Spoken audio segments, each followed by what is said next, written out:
इसीलिए को हमने प्रिंसिपल्स ऑफ मैनेजमेंट कहा।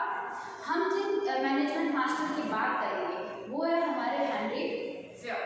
हेनरी फ्योल ने मैनेजमेंट के टोटल 14 सिद्धांत दिए, कितने 14 प्रिंसिपल्स, और ये 14 प्रिंसिपल्स को सबसे इंपॉर्टेंट प्रिंसिपल्स माना जाता है एक बिजनेस ऑर्गेनाइजेशन के अंदर। वैसे तो बाकी सारे मैनेजमेंट मास्टर्स ने अपने अलग अलग प्रिंसिपल्स को दिए हैं, लेकिन हेनरी फ्योल जो थे उन्होंने पूरे एनवायरनमेंट का और ह्यूमन का एनालिसिस और रिसर्च करने के बाद में कुछ पर्टिकुलर सिद्धांत निकाले जो हर ऑर्गेनाइजेशन को अप्लाई करने चाहिए, राइट। तो सबसे पहले हमने क्या देखा, प्रिंसिपल का मीनिंग फंडामेंटल ट्रूथ। जैसे हम फंडामेंटल ट्रूथ मतलब जिनको अप्लाई करने से हमें डेफिनेटली रिजल्ट मिलता है और इनका कोई साइड इफेक्ट भी नहीं रहता। जैसे अगर एग्जाम्पल की बात करें तो आयुर्वेदिक दवाइयाँ जो होती हैं उनको यूज़ करने से उनका कोई स्पेशल साइड इफेक्ट नहीं होता है। तो वो वैसे ही है कि हमारे जो प्रिंसिपल्स होते हैं ऑर्गेनाइजेशन के लिए मैनेजमेंट के रिलेटेड वो उनके फंडामेंटल ट्रूथ्स कहलाते हैं, जो हर ऑर्गेनाइजेशन अगर बेटर से बेटर वे से अप्लाई करे तो उनको डेफिनेटली बेस्ट रिजल्ट्स मिलेंगे। अब हम देखते हैं कि हेनरी फ्योल ने टोटल कितने प्रिंसिपल्स दिए और कौन कौन से प्रिंसिपल्स दिए। तो हेनरी, यहाँ पे जो हमारा सारा डिस्कशन है वो किनका है, हेनरी फ्योल का। हेनरी फ्योल के 14 प्रिंसिपल्स आपके सिलेबस में है, जो बहुत ही इंपॉर्टेंट टॉपिक है और इसमें से डेफिनेटली श्योर है कि डैम श्योर कि इसमें क्वेश्चन बनता ही बनता है आपके एग्जाम के अंदर। हो सकता है कि ये 4 मार्क्स के क्वेश्चन में पुट कर ले आपको, जिसमें से इंडिविजुअल 4 या 5 प्रिंसिपल्स को आप लोगों को बताना पड़े। 6 मार्क्स का क्वेश्चन आ सकता है कि आपको 14 के 14 प्रिंसिपल्स को एक्सप्लेन करना है। 1 या 2 नंबर का क्वेश्चन आ सकता है जिसमें इंडिविजुअल आपको पर्टिकुलर एक किसी स्पेशल प्रिंसिपल के बारे में डिफाइन करना हो, ठीक है। हम 1 बाय 1 सारे के सारे जो 14 सिद्धांत है उनको एक्सप्लेन करके उनको डिस्कशन करेंगे कि एक्चुअल में हेनरी फ्योल ने क्या प्रूव करके क्या प्रिंसिपल को दिया। तो सबसे पहले मैंने यहाँ पे लिखा है कि प्रिंसिपल किनके है, हेनरी फ्योल।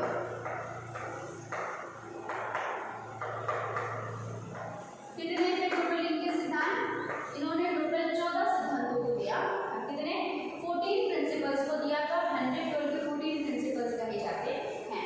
तो सबसे पहले हमें पता है कि there are some certain principles of management, कुछ प्रिंसिपल्स के कुछ मैनेजमेंट के प्रिंसिपल्स होते हैं। तो सबसे पहले हमारे सामने क्वेश्चन आता है कि what do you understand by principle of management, या what is the mean by principle of management. तो बस उन्हीं क्वेश्चन का आंसर हम लोग देखेंगे आज। तो हेनरी फ्योल जिन्होंने प्रिंसिपल ऑफ मैनेजमेंट दिए, कितने 14 दिए।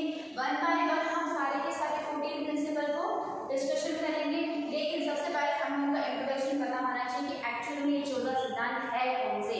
जैसे हमें किसी का नाम पता है, हम किसी का नेचर जानना चाहते हैं तो हम पहले ये तो करेंगे कि हाँ उसका नेम क्या है, उसका बिहेव क्या है, उसके बाद हम as a process step to step सारा डिस्कशन होगा। तो वही चीज़ है यहाँ पे, 14 सिद्धांतों के नाम आपको प्रॉपरली याद होनी चाहिए। याद होने का तरीका यही है कि आप इनको रिकॉल करते रहोगे, रिवीजन करते रहोगे, रीड करते रहोगे, तो डेफिनेटली आपको 14 सिद्धांत लर्न हो जाएंगे और इसमें से क्वेश्चन जो है वो फिक्स रहता है।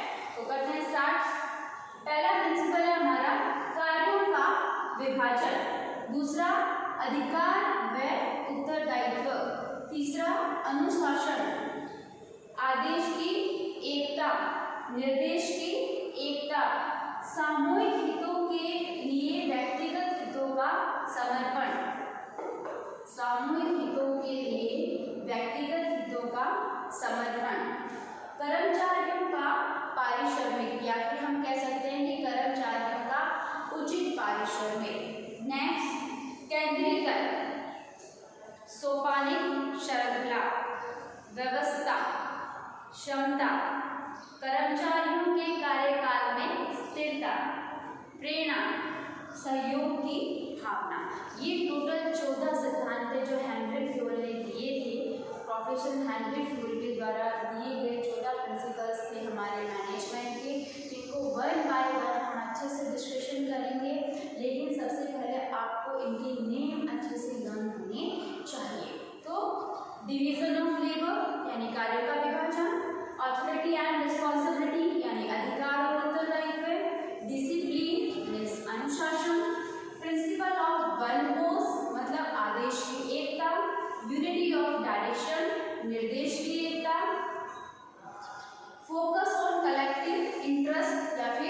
गोल्स, सामूहिक हितों के लिए व्यक्तिगत हितों का समर्पण, फेयर रेम्यूनरेशन मतलब कर्मचारियों का उचित पारिश्रमिक, केंद्रीकरण सेंट्रलाइजेशन, सोपानिक श्रृंखला यानी स्केलर चेंज जो हमारी होती है, ऑर्डर व्यवस्था, इक्विटी क्षमता, स्टेबिलिटी ऑफ फ्यूअर कर्मचारियों के कार्यकाल में स्थिरता, inspiration Prerna, the spirit of corporation सहयोग की भावना। तो ये सारे क्या है हमारे 14 के 14 हेनरी फ्योल के सिद्धांत है। वन बाय वन हम सभी का डिस्कशन करेंगे। तो आज के वीडियो में हम 7 प्रिंसिपल्स का डिस्कशन करेंगे, बाकी वाले 7 प्रिंसिपल्स हमारे नेक्स्ट स्टेज के लिए, ठीक है। तो आप अच्छे से प्रिंसिपल्स का स्क्रीनशॉट ले लें, फिर हम स्टार्ट करते हैं हमारी डिवीजन ऑफ लेबर। सो हमने ये तो देख लिया कि इंपोर्टेंट प्रिंसिपल्स कौन से थे। अब वन बाय वन हम उनका डिस्क्रिप्शन या डिस्कशन स्टार्ट करते हैं। फर्स्ट हमारा जो था वो था कार्यों का विभाजन। नाम से ही सारे प्रिंसिपल्स स्पष्ट है, उनके नाम को अगर हम थोड़ा सा डीपली समझने की कोशिश करेंगे तो डेफिनेटली हमारा प्रिंसिपल हमें कंप्लीट रूप से क्लियर हो जाएगा। फर्स्ट हम करते हैं कार्यों का विभाजन, मतलब डिवीजन ऑफ लेबर। कार्यों का विभाजन यानी कार्यों को बांटना, कार्य मतलब वर्क्स, विभाजन मतलब छोटे छोटे टुकड़े। तो कार्यों को बांटना, लेकिन अब हमारे सामने क्वेश्चन ये आता है कि कार्यों को बांटे कैसे, किस प्रकार से बांटा जाए। तो कार्यों को बांटने के लिए हेनरी फ्योल ने ये कहा था कि कार्यों का विशिष्टीकरण आधार पर बंटवारा। कौन से आधार पर? विशिष्टीकरण, स्पेशलाइजेशन। अब हमारे सामने क्वेश्चन आता है कि व्हाट इज स्पेशलाइजेशन, स्पेशलाइजेशन क्या है? स्पेशलाइजेशन मतलब हेनरी फ्योल ने ये कहा था कि एक संगठन में जो भी कार्य है उनका बंटवारा विशिष्टीकरण के आधार पे होना चाहिए, मतलब स्पेशलाइजेशन के आधार पे होना चाहिए। ये उनका फर्स्ट प्रिंसिपल था। तो उन्होंने ऐसा क्यों कहा कि स्पेशलाइजेशन के आधार पर बंटवारा क्यों होना चाहिए कार्यों का? हम सब जानते हैं कि हमारी ऑर्गेनाइजेशन जो होती है उसमें बहुत सारे एक्टिविटीज की जाती है, बहुत सारे वर्क्स होते हैं। तो उन बहुत सारे वर्क्स में विशिष्टीकरण के आधार पर हमें कार्यों का क्या करना है? बंटवारा करना है। तो पहला हम देखते हैं कार्यों का विशिष्टीकरण आधार पर बंटवारा। विशिष्टीकरण का क्या मीन होता है? विशिष्टीकरण का मीन कि जो कार्य जिस व्यक्ति को दिया गया है वो व्यक्ति उस कार्य के अंदर पारंगत हो, उसके लिए वो कार्य स्पेशल हो, उसके लिए उस कार्य के अंदर स्पेशल स्किल अचीव किया हुआ हो, वही हमारा क्या स्पेशलाइजेशन कहलाता है। जैसे एग्जाम्पल की पहले हम बात करते हैं, फिर इसके ऊपर आएंगे। आप लोग बताओ कि एक है हमारा सोल प्रोप्राइटरशिप और एक है हमारी कंपनी, मतलब एक है हमारा एकल व्यापार और एक है हमारी साझेदारी। इन दोनों के अंदर अगर हमारे सामने क्वेश्चन ये आए कि सबसे ज़्यादा वर्क्स को कोऑर्डिनेट या सबसे ज़्यादा वर्क्स की एक्टिविटीज को कंट्रोल करने वाले व्यक्ति कौन होते हैं, किसमें होते हैं, सबसे ज़्यादा हमें कौन सी स्कोप में या कौन सी टाइप में लाभ को अर्जन करने की स्थिति रहती है? तो डेफिनेटली किसमें रहेगी? कंपनी में रहेगी। क्यों रहेगी? क्योंकि हमने देखे हैं कि बहुत सारी सीमाएं होती है हमारे एकल व्यापार की, उन्हीं सीमाओं को फिल करने के लिए फिर हमारा पार्टनरशिप, उसके बाद फिर हमारा कंपनी राइज हुआ है। तो अब हमारे सामने कंपनी में क्या होता है? कंपनी में जितने भी डिपार्टमेंट होते हैं उन सब डिपार्टमेंट को अलग अलग रखा जाता है, उन सब डिपार्टमेंट में एचओडी रखा जाता है, हेड ऑफ डिपार्टमेंट रखा जाता है। क्यों रखा जाता है? वो इस स्पेशलाइजेशन की वजह से ही रखा जाता है कि जो डिपार्टमेंट है उसको उसके ऊपर उस हेड को रखना जो उस काम को करने में एक्सपर्ट हो, ठीक है। तो मतलब जो व्यक्ति जिस काम को करने की योग्य और जिस काम के अंदर उसकी स्किल है उसको उसी प्रकार के काम के अंदर लगाना, ताकि कार्यों के अंदर दक्षता बनी रहे, कार्य कुशलता बाहर निखर के आए। एक होता है कि एक व्यक्ति है, जैसे हमने अभी बात की एकल व्यापार की। एकल व्यापार में क्या होता है? रॉ मटेरियल खुद को लेके आना उसी व्यक्ति को, प्रोडक्शन का कार्य भी उसे ही करना, सेलिंग का कार्य उसे करना, मार्केटिंग का वर्क उसे ही करना, फिर डिस्पैच वगैरह सारे जो वर्क्स होते हैं वो एक व्यक्ति को ही करने पड़ते हैं। तो मतलब ऐसा तो है नहीं कि हर एक व्यक्ति सभी कार्यों के अंदर पारंगत हो सकता है, नहीं। तो इसी चीज के लिए स्पेशलाइजेशन को हेनरी फ्योल ने पॉइंट किया कि अगर आप एक ऑर्गेनाइजेशन हैंडल कर रहे हो, वहाँ मैनेजमेंट करना चाह रहे हो, तो वहाँ पे फर्स्ट प्रिंसिपल का use low, division of labour, कार्यों का विभाजन के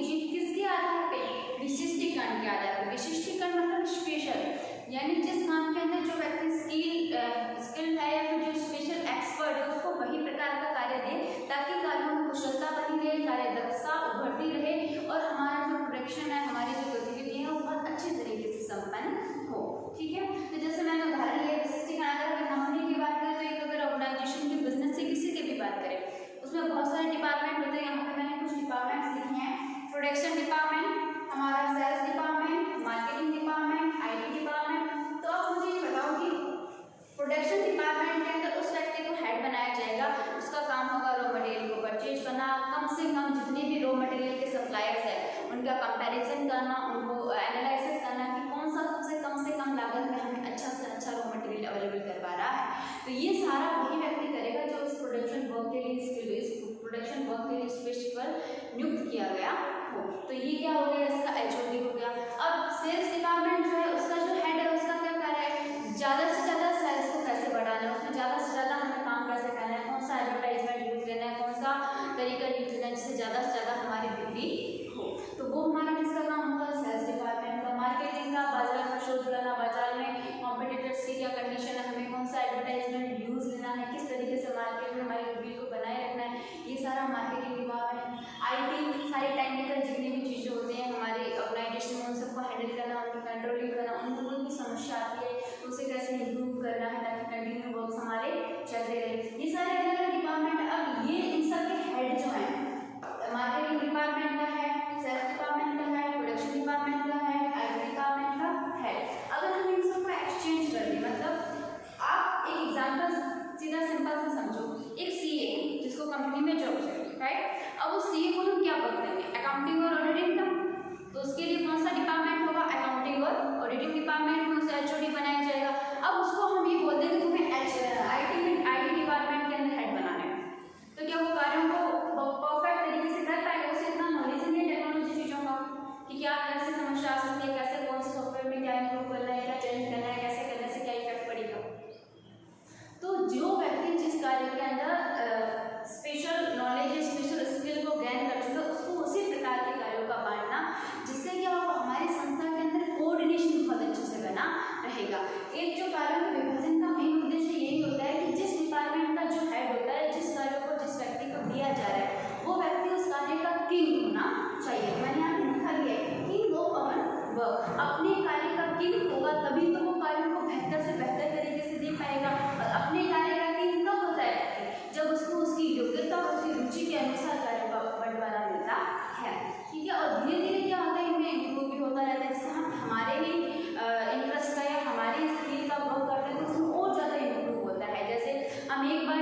कर लो, जिस प्रकार का शोध चाहो, जिस प्रकार का अनुसंधान चाहो, उस टाइप का प्रोसेस यूज लो, खर्चा करो, कुछ भी करो, लेकिन सेल्स क्या होनी चाहिए, 10% से इंक्रीज होगी, कितनी होनी चाहिए, 30% होनी चाहिए। तो हमने रिस्पॉन्सिबिलिटी के साथ साथ क्या दिया, ऑथोरिटी भी दी।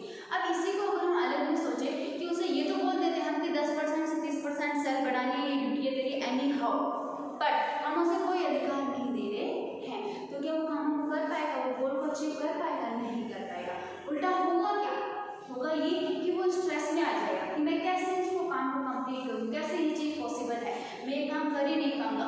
आपस में क्या है, मतभेद शुरू हो जाएगा, हमारा समन्वय बिगड़ जाएगा। तो इससे क्या रिजल्ट निकाला हमने, इससे हमने ये रिजल्ट निकाला कि रिस्पॉन्सिबिलिटी ज़्यादा हो गई और अथॉरिटी हमारी क्या हो गई, कम हो गई। तब कंडीशन क्या रहती है, तनाव, भ्रम, संघर्ष, मतभेद, ये सब उत्पन्न हो जाते हैं। वहीं पे अगर हम ये कह दें कि हमने एक व्यक्ति को, एक ऑर्गेनाइजेशन के अंदर एक मैनेजर को बहुत सारे अधिकार दे दिए कि तुम कोई भी डिसीजन ले सकते हो, कुछ भी कर सकते हो, तुम करो जितना करना चाहो, तुम फ्री हो एकदम, बहुत ज़्यादा फ्रीडम दे दी, हमने बहुत ज़्यादा अथॉरिटी उसे दे दी है, लेकिन उसके ऊपर कोई रिस्पॉन्सिबिलिटियों का भार नहीं है। तो फिर वो क्या करेगा, अपने अधिकारों का हनन करना शुरू कर देगा, अपने अधिकारों का मिसयूज करना शुरू कर देगा, सबके ऊपर दादागिरी चलाना शुरू कर देगा, बाकी सारे लोग उससे समन्वय नहीं कर पाएंगे, फिर विरोध होना शुरू हो जाएगा। जैसे ही विरोध होना शुरू होगा, हमारा सारा मैनेजमेंट बिगड़ जाएगा, हमारे गोल सारे अटक जाएंगे। तो ये क्या है, ये क्या क्यों हुआ, क्योंकि हमने अथॉरिटी और रिस्पॉन्सिबिलिटी के रेशियो को इक्वल नहीं रखा। तो हेनरी फोर्ड ये कहते हैं कि अथॉरिटी एंड रिस्पॉन्सिबिलिटी दोनों का जो कनेक्शन है वो हमारे हैंड इन हैंड का है, और इनका जो रेशियो होना चाहिए वो इक्वल होना चाहिए। अगर अथॉरिटी ज़्यादा हो गई, रिस्पॉन्सिबिलिटी कम हो गई, तब भी हमारा रिजल्ट सही नहीं रहेगा। अगर हमारी रिस्पॉन्सिबिलिटी ज़्यादा हो गई और अथॉरिटी कम हुई, तब भी हमारा रिजल्ट सही नहीं रहेगा। तो उनका ये कहना था कि अधिकार और उत्तरदायित्व जो है उनका बंटवारा समान अनुपातों में करना चाहिए, जिससे हमारा मैनेजमेंट स्मूथली, परफेक्टली, समन्वय, कोऑर्डिनेशन के साथ में चल पाएगा। तो दो प्रिंसिपल, कार्यों का विभाजन, अधिकार एवं उत्तरदायित्व। आप इनकी स्क्रीनशॉट ले लीजिए क्लियरली। तो थर्ड प्रिंसिपल जो हमारा है वो है अनुशासन यानी डिसिप्लिन। ठीक है, दो हमने देख लिए, कार्यों का विभाजन, अधिकार और उत्तरदायित्व। तीसरा हेनरी फोर्ड का कहना था कि एक ऑर्गेनाइजेशन के अंदर आपको डिसिप्लिन मेंटेन करके रखना है, क्योंकि डिसिप्लिन जो है वो हमारे कोऑर्डिनेशन का सबसे मेन बेस कहलाता है। अगर विदाउट डिसिप्लिन आप कोई भी काम करोगे तो वो कोई भी काम परफेक्टली रूप से आपको रिजल्ट नहीं देगा। तो हेनरी फोर्ड ने ये कहा था कि अगर आप एक बिजनेस ऑर्गेनाइजेशन को चला रहे हो तो वहाँ पे व्यवस्था के साथ समन्वय स्थापित करते हुए कार्यों को करना है, मतलब अनुशासन को बनाए रखते हुए आपको कार्यों को कंप्लीट करना है, गोल्स को अचीव करना है, तब आपका management perfect management, smooth management, healthy management कहलाएगा। लेकिन इसके साथ में उन्होंने ये कहा था कि एक ऑर्गेनाइजेशन के अंदर बहुत सारे भिन्न कल्चर के, भिन्न सोच के व्यक्ति कार्य करते हैं, तो अगर उनके नियंत्रण में या उनके कार्यों में कोई भी अनुशासनहीनता आती है या अनुशासनहीनता देखने में पाई जाती है, तो फिर उनको नकारा नहीं जा सकता, क्योंकि अगर एक व्यक्ति अनुशासनहीनता करेगा तो दूसरा व्यक्ति को उस अनुशासनहीनता को देख के मोटिव मिलेगा।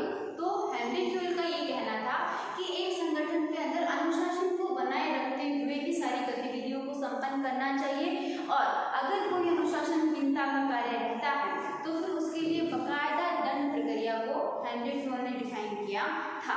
लेकिन हेनरी फोर्ड ने जो दंड प्रक्रिया बताई थी, उन्होंने इसमें डिफाइन किया था कि हमें उसको, या जो भी व्यक्ति अनुशासनहीनता कर रहा है उस व्यक्ति को दंड देने से पहले उसकी अनुशासनहीनता करने के कारण को अच्छे से जान लेना चाहिए। अगर हमने उसके कारण को अंडरस्टैंड कर लिया है और उसके बाद उसको पनिश किया है तो वो एक सही दंड प्रक्रिया। अगर हमने बिना उसका पक्ष सुने सीधा ही रिजल्ट सुना दिया, सीधा ही कुछ कह दिया, तो वो गलत है। तो हेनरी फोर्ड ने कहा था कि संस्था के अंदर सारे काम अनुशासन के साथ ही होने चाहिए। अगर कोई अनुशासनहीनता का वर्क रहता है तो उसके लिए पहले उसको पूरा अंडरस्टैंड करना चाहिए कि ऐसा आखिर क्यों हुआ, कहीं हमारा संगठनात्मक गैप तो नहीं था। तो इन सारों के ऊपर ध्यान देके ही दंड देना चाहिए। और उन्होंने इसके साथ में ये भी बोला कि अगर कोई अच्छा काम कर रहा है, बेस्ट डिसिप्लिन को अपना रहा है, तो उसको डेफिनेटली तारीफ देनी चाहिए, सम्मान देना चाहिए, उसको मोटिव देना चाहिए, जिससे वो भी मोटिव होगा और उसके साथ वाले जो साथी हैं वो भी उसे सुन के देख के मोटिव होंगे। ठीक है। फोर्थ जो हेनरी फ्योल ने प्रिंसिपल दिया था वो था हमारा सामूहिक हितों के लिए व्यक्तिगत हितों का समर्पण। सामूहिक हित मतलब हमारे संगठन के ग्रुप गोल्स जो हैं, सामूहिक उद्देश्य, और उनके लिए हमें समर्पण किसका करना है? व्यक्तिगत हितों का। हम बात करते हैं, देखो एक ऑर्गेनाइजेशन है जिसमें 10 या 20 लोग काम करते हैं, तो उन 20 ही लोगों का अपना एक एक पर्सनल गोल होता है, पर्सनल ऑब्जेक्टिव होता है कि मुझे ये कमाना है, ये करना है, ये करना है। ठीक है। लेकिन पूरी संगठन का एक पूरा टोटल मिला के एक उद्देश्य निर्धारित किया जाता है। तो अगर 20 के 20% सिर्फ अपने ही उद्देश्य के लिए कार्य करने लग जाएं, तो फिर क्या हम संगठन के उद्देश्यों में असमंजस्य या फिर विरोध शुरू नहीं हो जाएगा? सब अपने ही संगठन के लोग अपने ही कॉम्पिटिटर बन जाएंगे, तो फिर जो गोल संगठन के गोल्स है वो कैसे अचीव किए जाएंगे? इसीलिए हेनरी फ्योल ने ये कहा था कि अगर एक ऑर्गेनाइजेशन में अच्छा मैनेजमेंट करना है तो वहाँ पे व्यक्तिगत हितों को त्याग करना पड़ेगा, व्यक्तिगत हितों का समर्पण करना पड़ेगा। किनके लिए? सामूहिक हितों की प्राप्ति के लिए, ग्रुप्स ऑफ इंडिविजुअल के ज्ञान के लिए। कभी कभी इंडिविजुअल साइड्स को हमें नेगलेक्ट करना पड़ता है, लेकिन इसको नेगलेक्ट करने का कतई ये मतलब नहीं है कि वो पूर्णतः खत्म हो जाएंगे, नहीं, क्योंकि अगर संगठन के सामूहिक हितों की प्राप्ति हमने कर ली है तो व्यक्तिगत हितों की पूर्ति स्वतः ही हो जाती है। ठीक है। तो संगठन के उद्देश्यों पर केंद्रित, किसके उद्देश्यों पर? संगठन, संगठन मतलब ग्रुप्स ऑफ इंडिविजुअल, मतलब पूरे संगठन के सामूहिक उद्देश्यों पर ध्यान केंद्रित करना, ये सिद्धांत कहा था हेनरी फ्योल ने। और उन्होंने कहा था कि एक चीज का हमें ध्यान रखना चाहिए कि संगठन और व्यक्तिगत हितों में संघर्ष से हमें बचना चाहिए। दोनों के बीच इंडिविजुअल और ग्रुप दोनों के रूप में अंडरस्टैंडिंग होनी चाहिए, जिससे इनमें मतभेद और संघर्ष नहीं हो। कर्मचारियों को ये समझना चाहिए, डिपार्टमेंटल हेड्स को ये समझना चाहिए कि हमारे अगर ऑर्गेनाइजेशन का गोल हमने अचीव कर लिया तो डेफिनेटली हमारे जो गोल्स है वो स्वतः ही कंप्लीट हो जाएंगे। अगर वो डिपार्टमेंटल हेड ही आपस में कॉम्पिटिटर्स बन जाएंगे तो फिर बाहर के एक्सटर्नल कॉम्पिटिशन को हमारा ऑर्गेनाइजेशन फेस ही नहीं कर पाएगा। तो हेनरी फ्योल का फोर्थ प्रिंसिपल था कभी कभी संगठन के अंदर व्यक्तिगत हितों का त्याग कर देना चाहिए, जिससे सामूहिक हितों की प्राप्ति की जा सके। पांचवा प्रिंसिपल उनका था कर्मचारियों का पारिश्रमिक, कि जितने भी हमारी ऑर्गेनाइजेशन में एम्प्लॉइज काम करते हैं, कर्मचारी काम करते हैं, वर्कर्स काम करते हैं, उनका पारिश्रमिक उन्हें उचित मात्रा में देना चाहिए। कैसा देना चाहिए? उचित पारिश्रमिक का बंटवारा। अब हमारे सामने क्वेश्चन आता है कि इस उचित का क्या मतलब है? इस उचित का सिर्फ इतना ही मतलब है कि जो व्यक्ति जितना काम जितनी मेहनत से कर रहा है, जिस योग्यता के साथ कर रहा है, उसे उसी प्रकार के स्टैंडर्ड का पारिश्रमिक दिया जाना चाहिए। ऐसा नहीं कि हम व्यक्ति को मानव संसाधन न समझकर मशीन की भांति काम करवाते रहें और उससे उसको मिलने वाला पारिश्रमिक जो है वो हम नॉर्मल सैलरी या नॉर्मल रेम्युनरेशन से भी कम हम दें, तो वो कभी भी एक सफल मैनेजमेंट नहीं कहलाता है। हेनरी फ्योल ने कहा था कि अगर हमारा संगठन हमें सफलता की ओर चलाना है तो हमारे कर्मचारियों को, सारे भी रुचि समूहों को संतुष्ट रखना बहुत ज़रूरी है, जिससे हमारे कर्मचारी सबसे फर्स्ट होते हैं कि उन्हें अगर हम संतुष्ट नहीं रखेंगे तो ना तो कार्य दक्षता के साथ हो पाएंगे, ना ही वो कार्य को कंप्लीट रूप से फिल कर पाएंगे। तो हेनरी फ्योल का फिफ्थ प्रिंसिपल यही था कि कर्मचारियों को एक संगठन में उचित पारिश्रमिकों का बंटवारा करना चाहिए, जिससे वो अपने संगठन में सम्मान और सही से जुड़े रहे और समन्वय के साथ सारे कार्यों को संपन्न करें। तो एक बार आप इसका स्क्रीनशॉट ले लो, फिर हम नेक्स्ट प्रिंसिपल को करते हैं।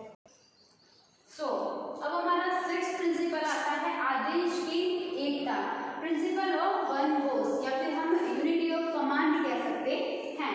तो आदेश की एकता का सिद्धांत हेनरी फ्योल का ये कहना था कि एक बिजनेस ऑर्गेनाइजेशन के अंदर जो आदेश दिए जाते हैं वो एक कर्मचारी को एक ही उच्च अधिकारी से दिए जाने चाहिए, और कर्मचारी एक ही उच्च अधिकारी द्वारा फॉलो किए गए कमांड्स को फॉलो करते हुए कार्य को करे, तभी कार्य स्मूथ तरीके से हो पाएंगे।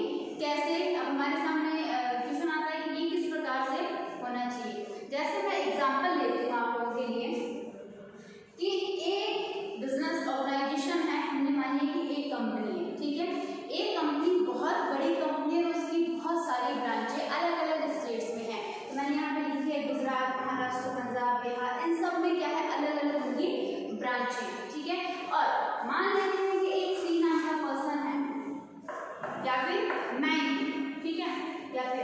कोई भी हम मान लेते हैं सी नाम का पर्सन है जो पंजाब की ब्रांच में क्या है, एक सेल्स मैनेजर का काम कर रहा है, यानी सेल्स डिपार्टमेंट का हेड है हमारे पंजाब की ब्रांच के सेल्स डिपार्टमेंट का हेड है हमारा सी नाम का पर्सन।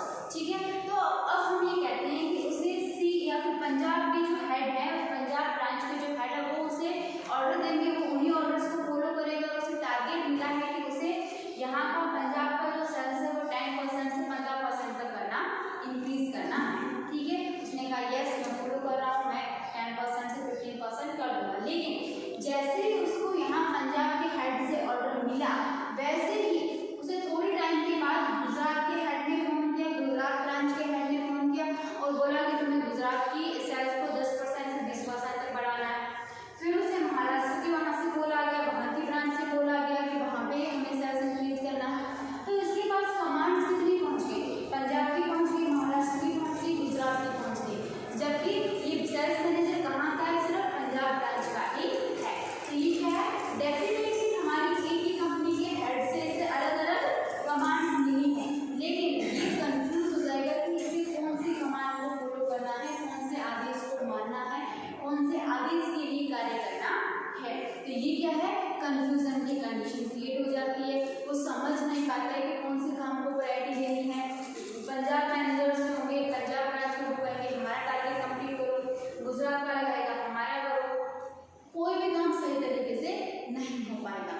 तो हेनरी फ्योल ने ये कहा था कि जो सबऑर्डिनेट पर्सन होते हैं, चाहे वो कर्मचारी हो, यहाँ पे सेल्स मैनेजर जो था वो सबऑर्डिनेट पर्सन था, तो सबऑर्डिनेट पर्सन होता है उसको एक ही सुपीरियर से ऑर्डर लेना चाहिए, और सुपीरियर जो होता है उसको एक ही सबऑर्डिनेट पर्सन को ऑर्डर देना चाहिए, ताकि सुपीरियर उसको एक ही टारगेट दे और एक ही टारगेट को सबऑर्डिनेट बहुत अच्छे से अचीव करके बता दे। तो यही था आदेश की एकता का सिद्धांत, कि आदेश जो है वो एक कर्मचारी को एक ही उच्च अधिकारी से मिलना चाहिए और एक उच्च अधिकारी को एक ही कर्मचारी को एक ही प्रकार का ऑर्डर देना चाहिए। अगर एक ही कर्मचारी को 4 से 5 अधिकारियों का साथ में ऑर्डर मिल जाता है तो कर्मचारी समझ नहीं पाता है कि कौन सा ऑर्डर उसे कंप्लीट करना है, कौन सा प्रायोरिटी लिस्ट में सबसे ऊपर है, और उसमें मतभेद की कंडीशन आ जाती है, विरोध होना शुरू हो जाता है, जिससे हमारा समन्वय की तालमेलता टूट जाती है, जो हमारे मैनेजमेंट के लिए सही नहीं है, हमारे संगठन के ऑब्जेक्टिव को अचीव करने के लिए सही पॉइंट नहीं है। तो हेनरी फ्योल ने कहा था कि एक संगठन में आदेश की एकता होनी चाहिए, जिसका अभिप्राय सिर्फ उन्होंने इतना ही कहा है कि एक सुपीरियर को सबऑर्डिनेट्स को टारगेट देने चाहिए और उसी सबऑर्डिनेट को ही अपने रिपोर्ट जो है उसी सुपीरियर को देने चाहिए, बाकी किसी का कुछ नहीं होना चाहिए। मतलब लाइन चलनी चाहिए, लाइन के अकॉर्डिंग चलेगा तभी कार्यों का सही से क्रियान्वयन संपन्न हो पाएगा। तो यही आदेश की एकता थी कि एक कर्मचारी को एक उच्च अधिकारी से आदेश देना है और एक उच्च अधिकारी को उस कर्मचारी को भी आदेश देना है, सबऑर्डिनेट को ही कमांड करना है। अगर ऐसा नहीं हुआ तो कार्य में मतभेद शुरू हो जाएगा, कंफ्यूजन शुरू हो जाएगा, समन्वय टूट जाएगा। आगे हम बात करते हैं हमारा 7th प्रिंसिपल, उनके बारे में हेनरी फ्योल ने कहा है कि निर्देश की एकता। पहले तो आदेश की एकता, अब है निर्देश की एकता, कि यूनिटी ऑफ डायरेक्शन। निर्देश की एकता जो है वो समान क्रियाओं से संबंधित है, कि एक बिजनेस ऑर्गेनाइजेशन में जितनी भी समान क्रियाएं हो रही है उनके ऊपर एक ही व्यक्ति को, एक ही अधिकारी को नियुक्त किया जाना चाहिए।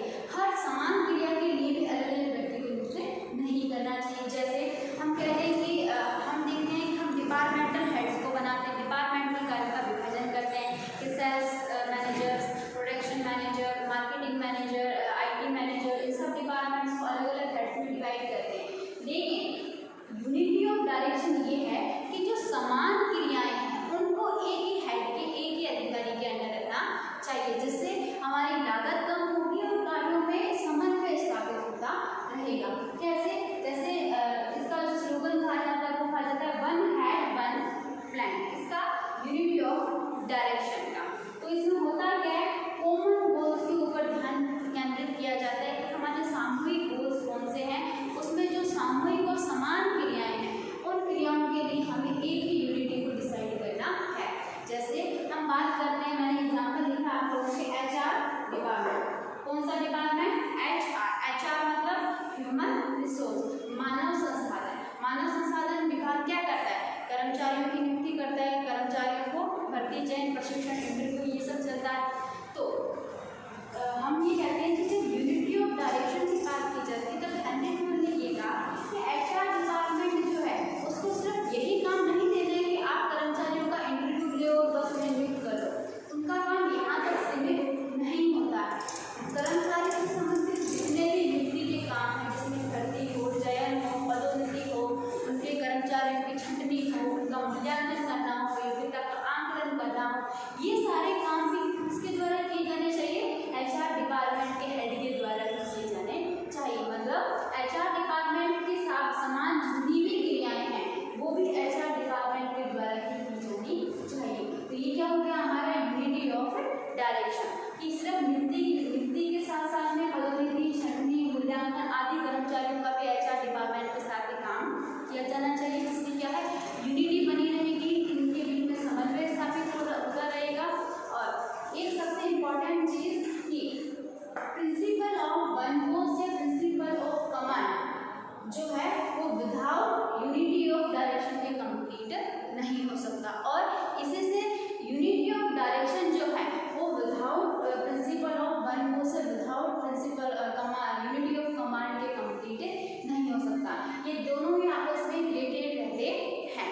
और आपकी जो एग्जाम्स की पॉइंट ऑफ व्यू से अगर हम सोचें तो इन दोनों के बीच में बाकायदा दोनों से डिफरेंस पूछे जाते हैं कि डिफरेंस क्या है between unity of command and unity of direction.